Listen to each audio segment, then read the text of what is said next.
Bonjour à tous, notre invité est Baudouin Verken. Bonjour, vous êtes donc l'un des cofondateurs, je vous en prie, installez-vous. Vous êtes l'un des cofondateurs d'Écoterie, ça a été lancé en 2016 et c'est une start-up qui était basée au départ qui est toujours basée dans le Finistère. Tout à fait. Alors quel est le principe? Acheter un arbre sur Internet, ça fonctionne comment exactement?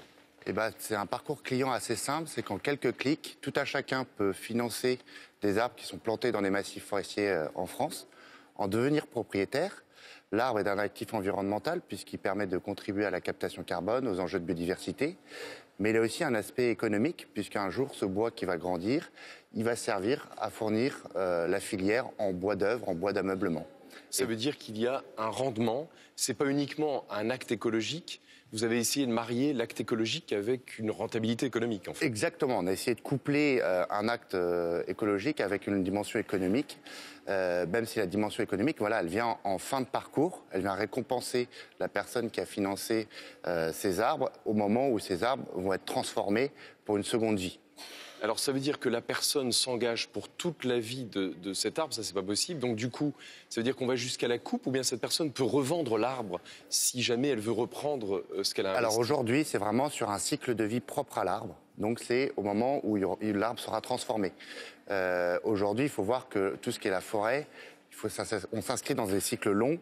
Et on a une logique patrimoniale quand on se lance dans ce type de projet parce qu'on agit pour les générations futures. Oui, on ne part pas sur 1 ou 2 années. A priori, c'est parce qu'on s'engage sur quelques années. Exactement. De temps. Et alors, en fait, ce sont des arbres que vous plantez ou ce sont des arbres qui existent déjà et qu'on va soigner? Parce que je crois que vous achetez des forêts qui sont mal en point. Exactement. En fait, on répond à différents types de défis forestiers chez Écoterie.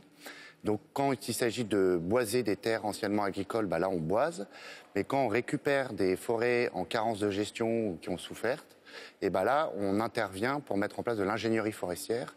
Et du coup, selon ce typologie de défi-là, l'existant, on le laisse sur place.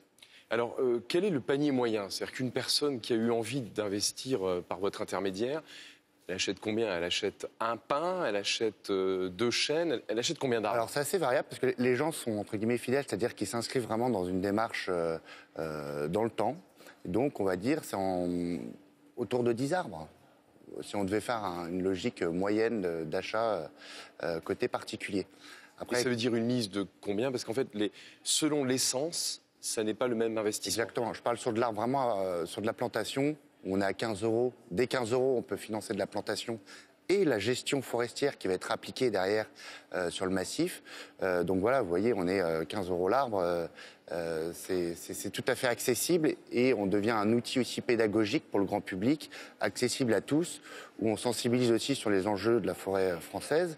Et derrière, la forêt française est un excellent levier face aux objectifs climat auxquels on a tous à répondre. Alors, certains vont dire, bon, c'est un peu gadget par rapport à l'ampleur du problème pour les forêts. On dit que la forêt amazonienne brûle, qu'il y a beaucoup d'arbres qui ont été coupés. Le fait de planter, je ne sais pas, vous représentez quelle surface, par exemple? Alors, c'est sûr qu'on a l'ambition d'aller très loin, mais aujourd'hui, on a permis de reprendre des surfaces à la hauteur de 80 fois le Stade de France. Bon. C'est-à-dire qu'en 3 ans d'existence... En 3 ans d'existence, on a intervenu, puisque nous-mêmes, on a une équipe forestière, donc on gère nos forêts. Donc 80 fois le Stade de France, c'est quand même déjà pas mal. Bien sûr, il faut faire beaucoup plus vite. Et ça dépend aussi de l'implication de tout à chacun. Sachant que ce que je vous expliquais, c'est qu'on intervient auprès du grand public. Mais on embarque aussi les entreprises sur ces sujets-là, où les entreprises ont une forte implication d'appliquer des politiques environnementales de taille et de s'impliquer aussi en faveur de la réduction, bien sûr, carbone, de l'évitement carbone, mais aussi de la compensation carbone. Alors, par exemple, vous avez la SNCF qui est un client, vous avez aussi une compagnie aérienne, je crois, ou un voyagiste qui est basé dans le Finistère. Exactement. Et qui compense les émissions de CO2. Alors, une partie, parce que voilà, mais nous on sensibilise, on travaille justement avec ces acteurs qui agissent sur l'évitement-réduction, mais aussi sur la compensation, et qui veulent de plus en plus s'approprier ça de façon locale, sur le territoire français, proche de chez eux. Alors, est-ce que vous avez une idée de ce que ça permet de capter en CO2? Déjà, cette initiative qui a augmenté depuis 3 ans, Vous avez une idée de ce qu'on économise en émissions de CO2 grâce à tous ces arbres qui sont sauvés? Sur, on va dire, un cycle de 20 ans, un arbre, il peut séquestrer quasiment une demi-tonne. Donc, moi, je trouve ça beaucoup. D'autres diront, oui, mais c'est petit par rapport à l'ampleur et le volume CO2 et les enjeux CO2 qu'on a. Moi, je suis dans une logique part du colibri. Les petites gouttes ou les petits ruisseaux font les grandes rivières. Si chacun prend sa part de responsabilité et a cette conviction que même en faisant des petits gestes, ça peut contribuer à des enjeux bien plus supérieurs, c'est peut-être déjà un premier combat de gagné. Et donc, maintenant, vous n'êtes pas qu'en France, vous êtes parti ouvrir un bureau au Danemark. Exactement. Ça veut dire qu'il y a un vrai courant en ce moment et vous sentez qu'il y a une clientèle qui est demandeuse? Alors, en fait, plus précisément, nous, notre volonté, c'est toujours de préserver et d'agir pour la forêt française, mais de mobiliser des acteurs européens. Ah d'accord, c'est aller chercher des clients dans les pays scandinaves, mais pour investir sur la forêt française. Exactement. Donc faire ce qui se fait, enfin, le contre-pied de ce qui se fait aujourd'hui, sachant que nous, on s'est beaucoup inspiré du modèle scandinave, qui est très précurseur, qui a 10 ans d'avance sur nous sur les sujets environnementaux.